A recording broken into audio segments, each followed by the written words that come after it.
Thank you very much, Kaylee. It's interesting when you have weather right before that because weather becomes the subject of our roundtable here today. Of course, the nation of Panama needed a little bit more rain this coming season in order to try and become fully functional to get all of its ships, including the big ones, the Super Panamax ships, through the canal this year. Looks like that's not going to happen. So how is that going to change things from a shipping perspective? Joining us, as mentioned, we have with us Peter Sand, Chief Analyst at Zenata in Copenhagen, Denmark, and also Dr. Salma Caragliano, Associate Professor of History at Campbell University in Buies Creek, North Carolina. Gentlemen, thanks so much for joining us.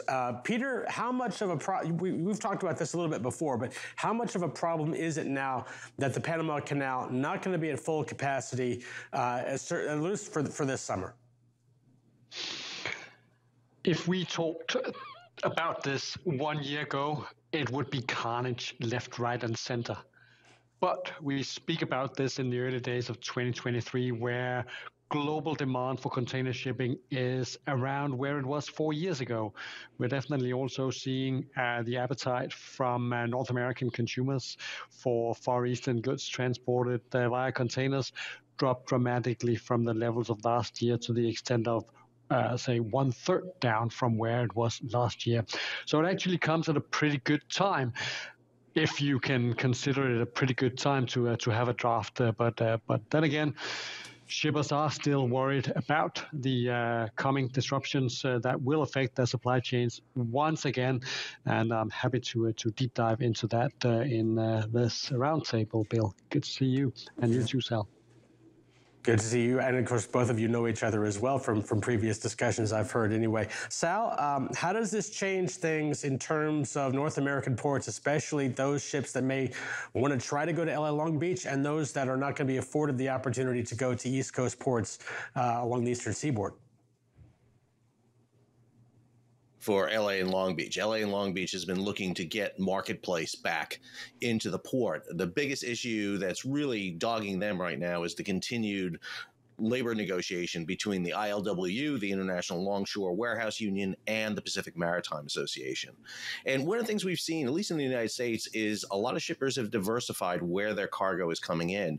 They're no longer 100% coming into LA and Long Beach. They are now spreading out where they're going, which means there are more options out there. But as Peter mentioned, I think it's really important to note that we're at a time where cargo volume is down a lot.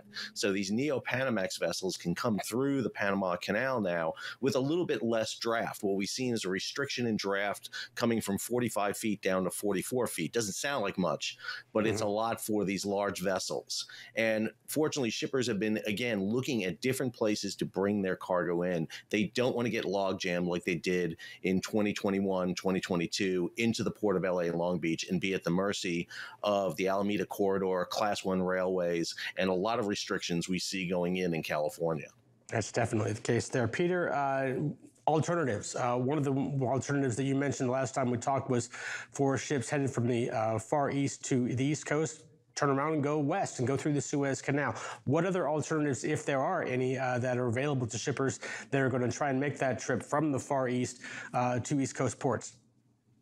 It is by far the best option to go via the Suez Canal, because any given carrier often have 2/5 of their services bound for the U.S. East Coast, transiting the Suez Canal. And in the current environment that we see in global container shipping, what carriers often do right now is slow steam. They put more ships into their current services, and they also revamp their services on a general scale to the new market conditions, not only the conditions that are in focus right here, right now in Panama, but in the overall general market. And if we look at the Zenata freight rates only in the early days of June here, we can certainly see that the freight rates from Far East into not only U.S. West Coast, actually, but also, of course, U.S. East Coast, U.S. Gulf Coast is heading up. It's not a dramatic increase in freight rates, but it's certainly something that is worth taking note of. Of course, as we do expect this situation in the Panama Canal to go on for quite a number of, if not months, then quarters, if El Nino is really going to haunt us this time around. Is that freight raise, the rate raise, is that basically because of Panama? Without doubt, we have seen carriers push for extra surcharges. A carrier like Hapag-Lloyd went out announcing a $500 increase on Panama Canal transits. So it's a little bit of everything. Back in middle April, we also saw carriers in general on the Transpac trade lane successfully push through with general rate increases to the extent of some $500 back then. And it proved quite successful for them at that point in time.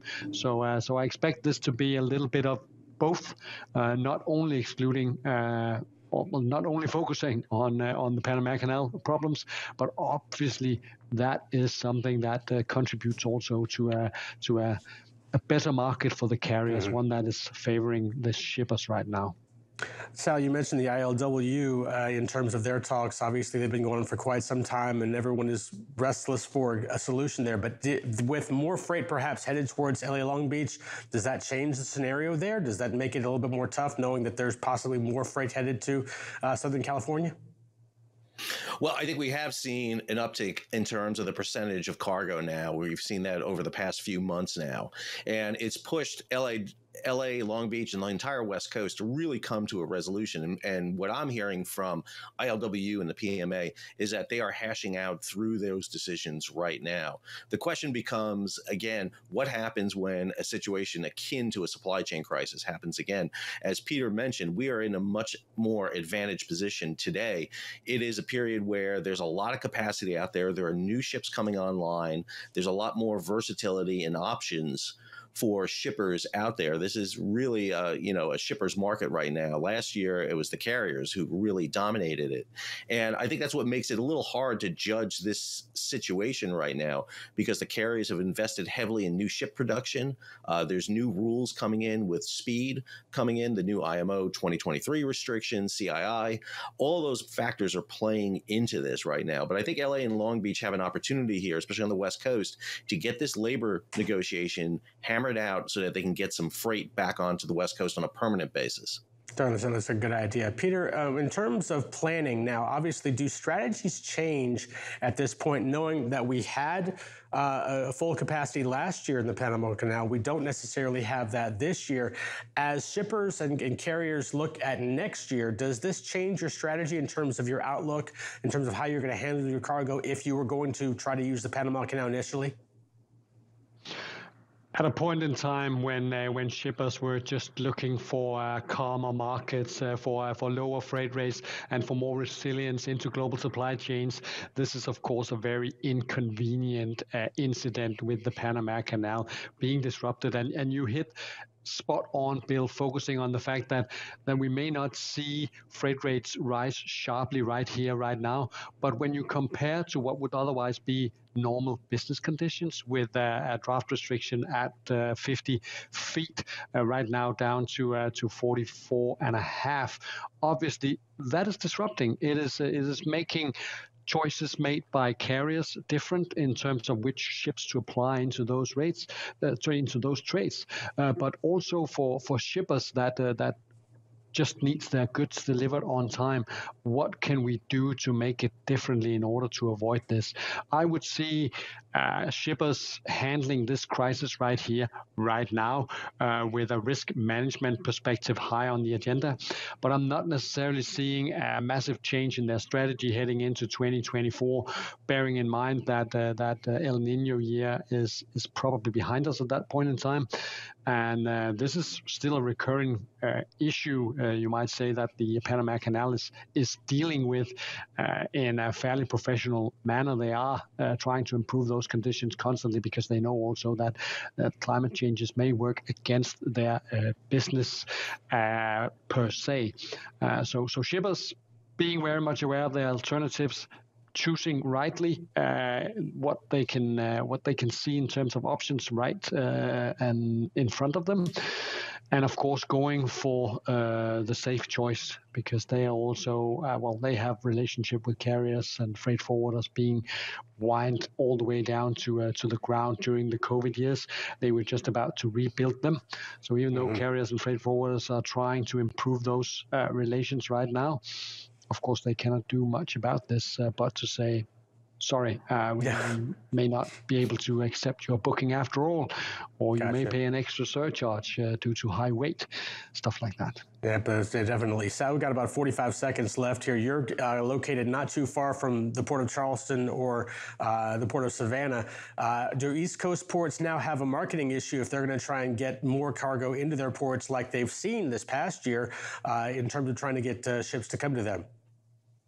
No, I think the East Coast ports are doing pretty well right now. I mean, if you look at the numbers that are coming in, they have obviously had a huge uptick from last year. And I think the marketing is really the reliability issue, is where can shippers get their containers in hand faster. And there's still the issue that dogs LA, Long Beach, Oakland, and the West Coast ports. So I still think the big ports on the East Coast and the Gulf Coast have good reliability, and that's going to be their big selling point. Plus, that's where the population is in the United States. Mm-hmm. It's going to be an interesting summer, as well as everyone watching the weather reports in Panama for how things are going to go next year as well.